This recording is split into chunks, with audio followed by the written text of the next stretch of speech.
Section 1. You will hear a conversation between a clerk and a tourist about a short trip. First, you have some time to look at questions 1 to 5.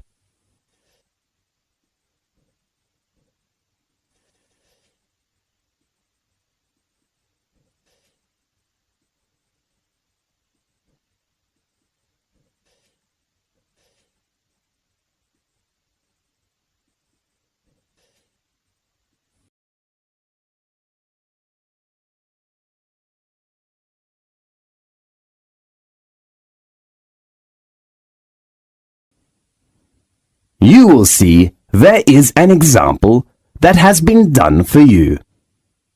On this occasion only, the conversation relating to this will be played first. Good morning, Wonderful Travel Agency. How can I help you? Good morning. I'd like to know about the information about your short trip. What's the name of the trip? Magic One Day. Right. Could you introduce me to the tour? Of course. The name of the trip is Magic One Day. So, Magic One Day has been written in the space. Now, we shall begin. You should answer the questions as you listen, because you will not hear the recording a second time. Listen carefully and answer questions 1 to 5. Good morning, Wonderful Travel Agency. How can I help you? Good morning. I'd like to know about the information about your short trip. What's the name of the trip? Magic One Day. Right. Could you introduce me to the tour? Of course, and we will give you a 5% discount if you book the latest trip. Fine. When is the next one going? We have a trip every Saturday, which usually departs at 8 o'clock in the morning. And when will we come back? About 6 o'clock in the afternoon. Fine. How about the type of transportation? We like to keep our tours small, so we offer a coach or a minibus. That's great. So how many tourists are there in one group?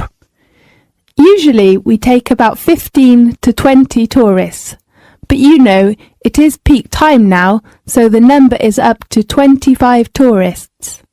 Well, that sounds good. So, how much is the tour price? As I said, I will give you a 5% discount, so the cost is £18 for each person. Great! Does it include lunch? No, but the guide fee has been included. Do I need to book a seat? Yes, at peak season, in order to ensure your position, seat reservation is needed. So the tourist has to reserve a seat at least 2 days before leaving. Now, look at questions 6 to 10.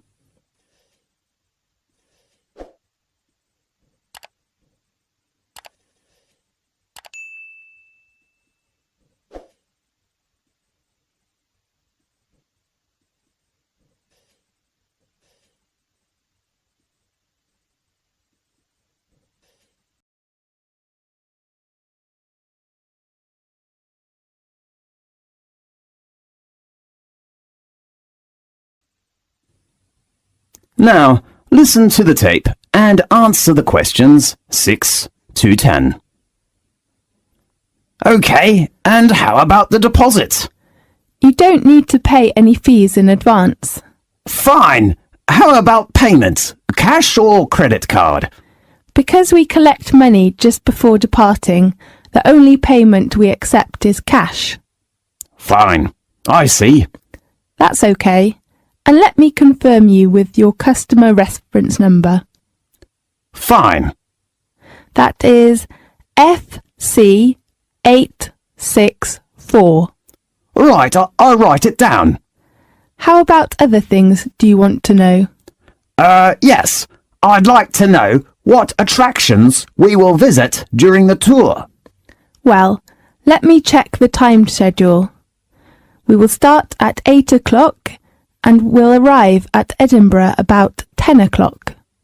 The first resort we will visit is Old Castles, the most famous Scottish castles. It is the home of the Scottish crown jewels, the oldest royal regalia in Britain. Well, may I take photos? Of course. I heard that the City Hall is a good place. Will we go there? The next tour does not include that place. OK. And then we will go on to St Giles's Cathedral, with 1,000 years of history. It is renowned for its stained glass, regal organ and beautiful Thistle Chapel.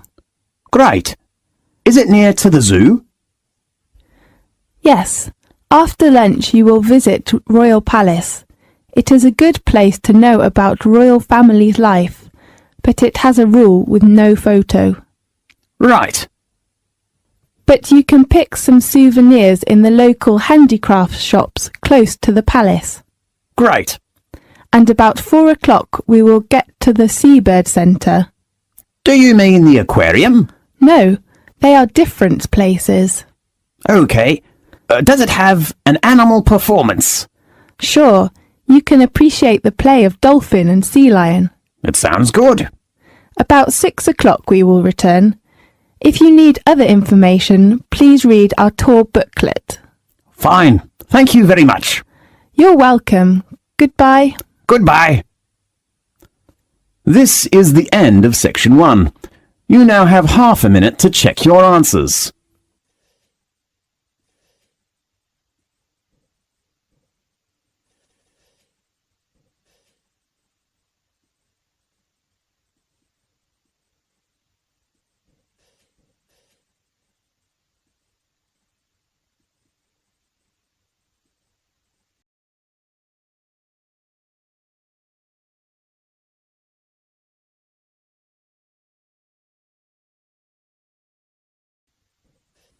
Now, turn to section 2.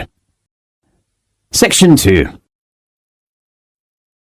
You will hear a conversation between a doctor and a student. First, you have some time to look at questions 11 to 15.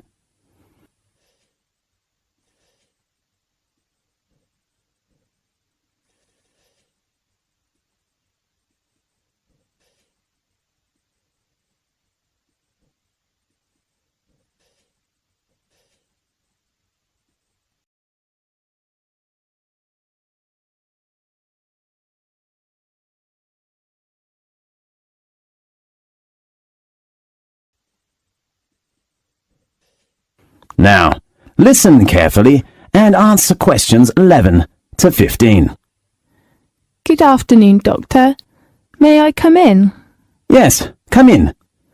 I'm a freshman in the university and I don't feel very good. OK, sit down, please. I need to record some basic details about you first. Fine. What's your full name?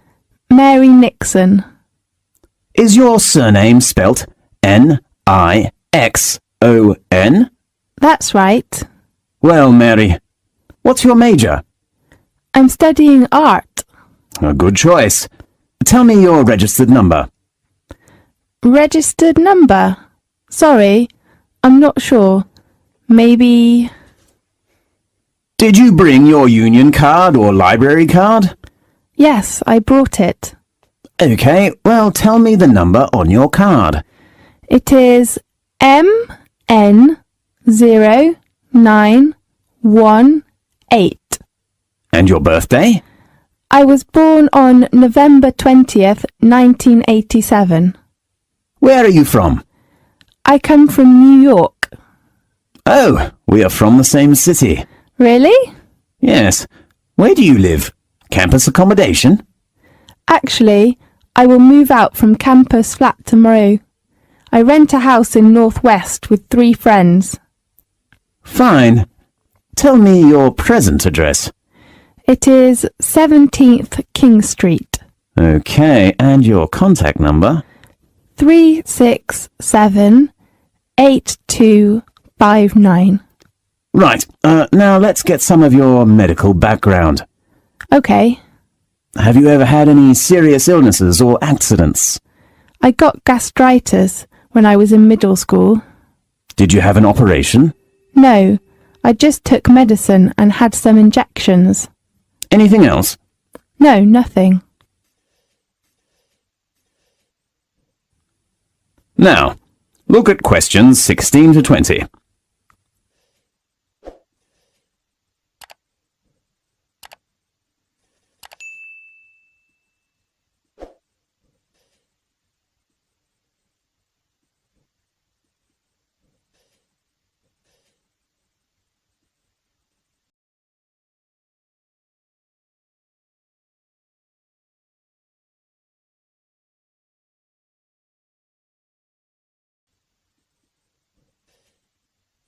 Now listen to the tape and answer the questions 16 to 20. So, Mary, what's your trouble? Well, recently I've been having some trouble with my head and eyes and nose. Oh no. I think I've got a terrible flu. Maybe or maybe not. Describe your problem specifically. Okay, since last week I've been sneezing, and sometimes I can't stop, and even later I begin to feel dizzy. Do you get a fever? No. Did you attend any unusual activities during the last week? Let me think. No, nothing special. Yeah, I had camping last Monday. To where? Eastern Mountain. You know there are lots of beautiful flowers. We took many photos there. So your illness has lasted for 1 week? Yes, but sometimes I'm fine. I don't know why. Do you have any allergies? I remember I got allergic to mango when I was a child, but now I'm fine. How about flowers? I mean, pollen. You mean I'm allergic to pollen? Yes. What should I do? I suggest you take some medicine first and drink more water. Okay. And then, if your symptoms are getting worse, I suggest you go to a hospital to check. Okay, thank you very much. I hope you will recover soon. Thanks. Goodbye. Goodbye. This is the end of section 2. You now have half a minute to check your answers.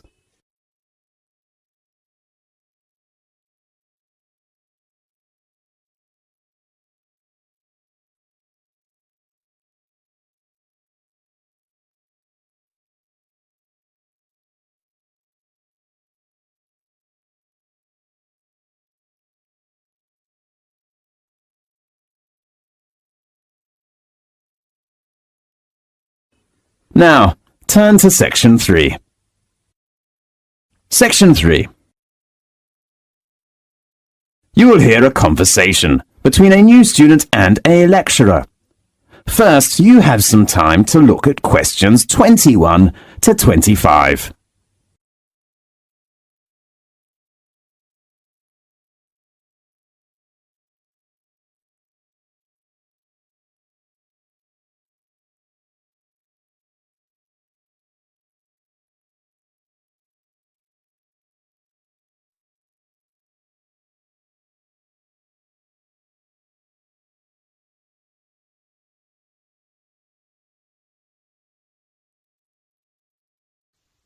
Now listen carefully and answer questions 21 to 25.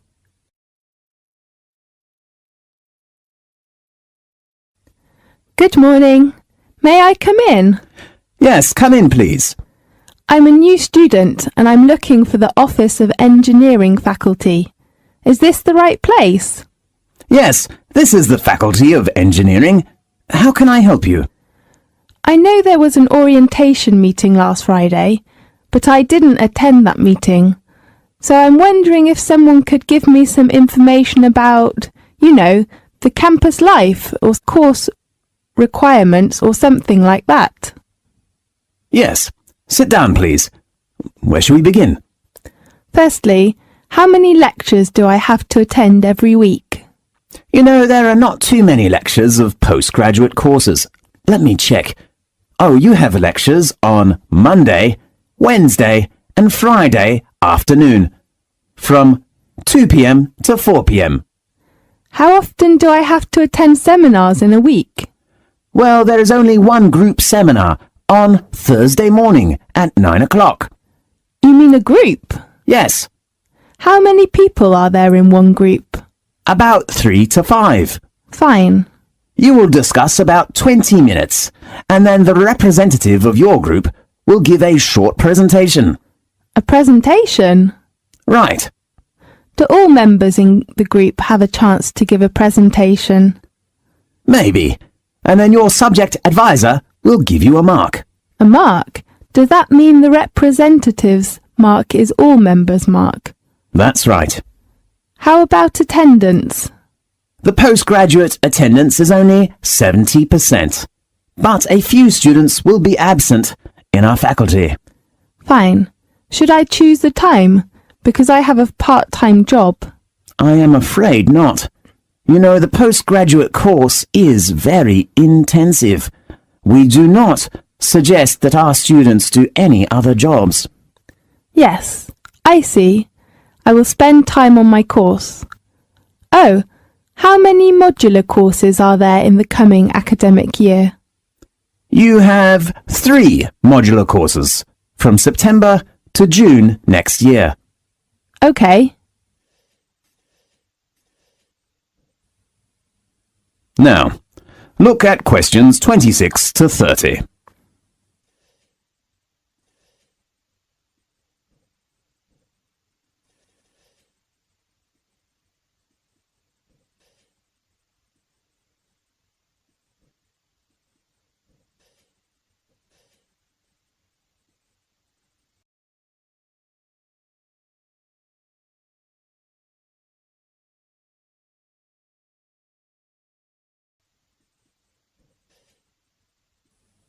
Now, listen carefully and answer questions 26 to 30.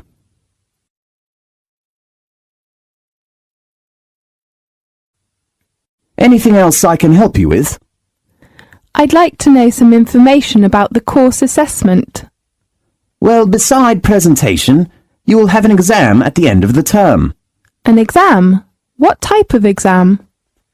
It's an open book exam, Fine. but your main assessment is the assignment. You mean homework?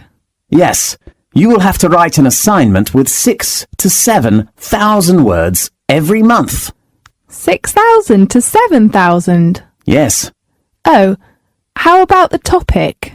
Your tutor will give you some advice on the topic based on some course handouts or reference books, but you have to narrow the topic by yourself. So can I choose the topic of essay by myself? Yes, of course. Great. You must pay attention to your essay deadline. All assignment work must be handed in before the deadline your tutor gives you. When should I visit my tutor? You should check your tutor's name and contact number on our website. Fine. Do you have a library card? No, I have not applied for one. I think you should register for a library card first, because you need it when you borrow reference books from the library. Okay, I will apply for one tomorrow morning. Anything else? The last thing is, how can I get my username and password for our university's website? First, you should go to the computer center to register, and then they will give you a username and password. That's fine. Thanks for your introduction. You are welcome. See you later. See you. This is the end of section 3. You now have half a minute to check your answers.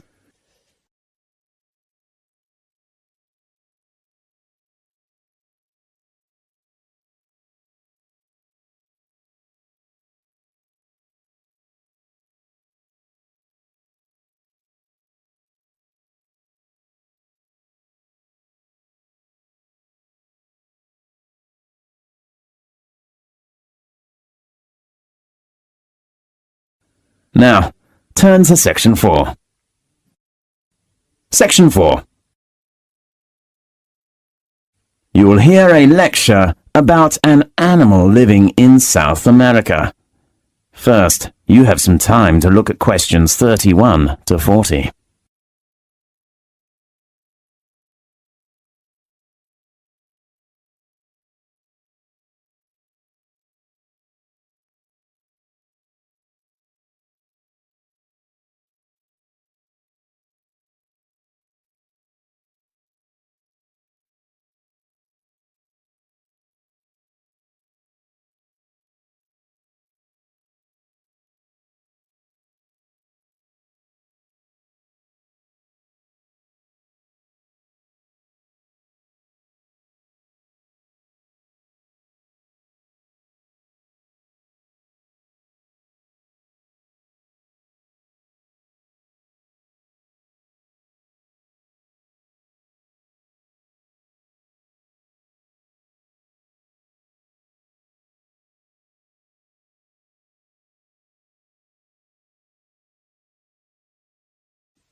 Now listen carefully and answer questions 31 to 40.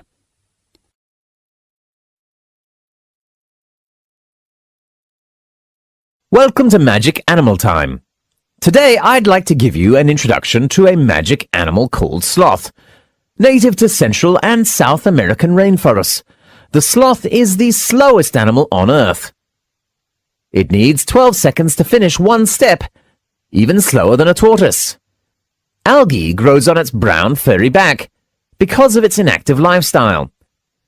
Even the fur of sloths is adapted to their lifestyle.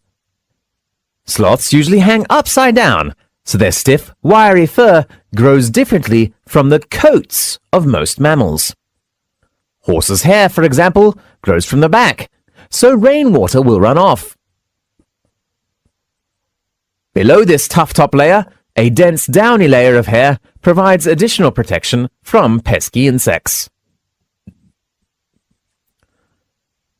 The greenish cast of the sloth's shaggy fur is caused by symbiotic algae that grow in grooves running along the length of each of the mammal's outer hairs. The sloth hosts the algae, and the algae return the favor by providing nutrition that the sloth either ingests by licking its fur or absorbs through the skin. The grayish-green color makes the sloth look just like a clump of dry leaves hanging from a branch.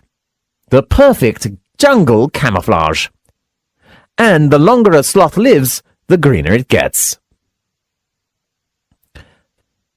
Sloths have a short and flat head, a snout that is short in length, big round eyes, long tree-climbing legs, a stubby tail, and small ears, and though some have called them ugly, they have the cutest face that looks like they're always smiling, just like a koala in Australia. Sloths spend most of the day sleeping, curling up in a tree notch or hanging from a branch with all four legs closed together, their heads tucked between their front legs.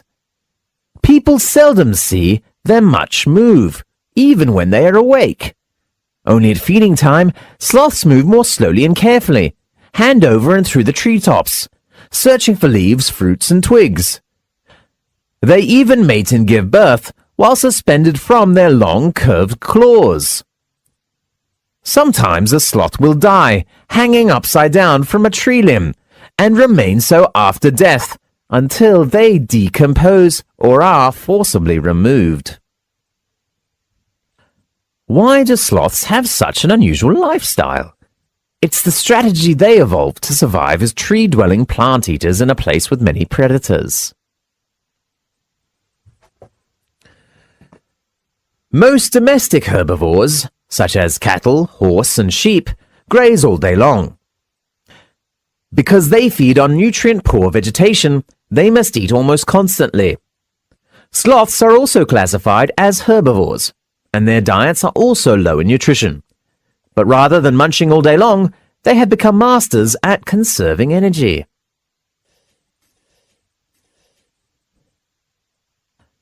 As any athlete knows, Maintaining muscle requires large quantities of food energy, far more than a sloth's vegetarian diet can provide. Sloths are relatively inactive and usually spend most of their day hanging upside down, so they can get by with half as much muscle mass as similar-sized mammals. Hence, they don't need to eat too much. In addition, because of heavy muscle, sloths weigh far less than other mammals.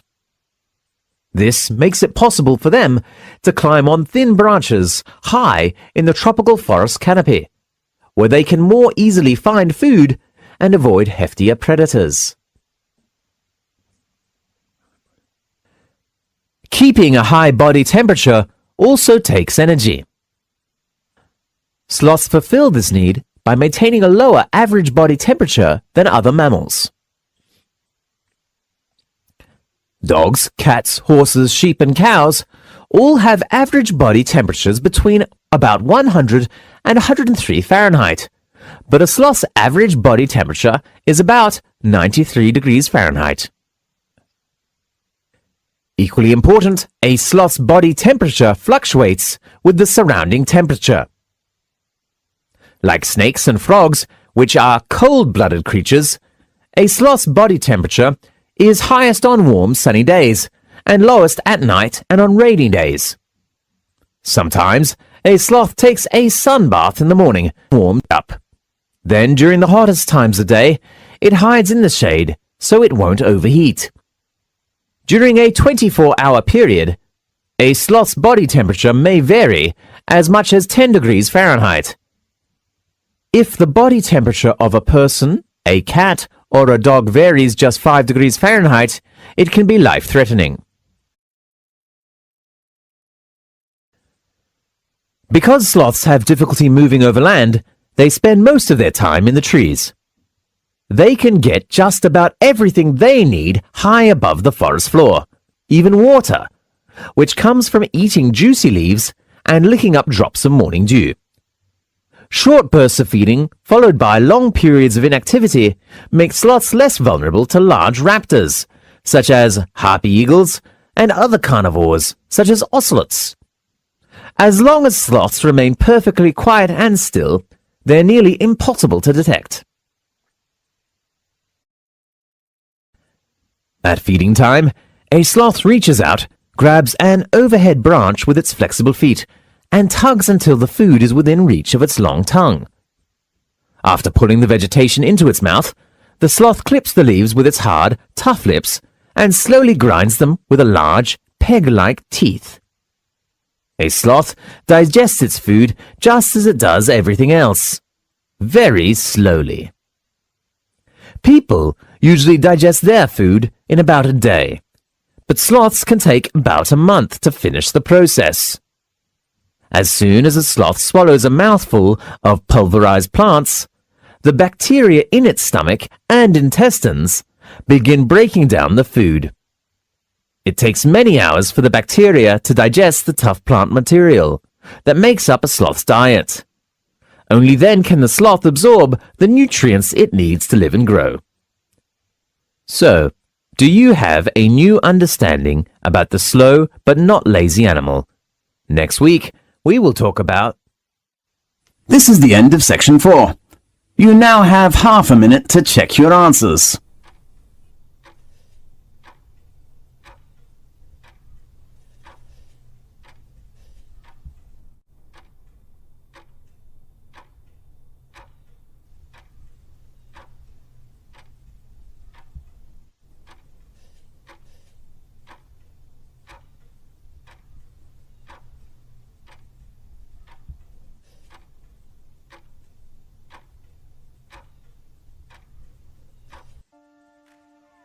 This is the end of the listen.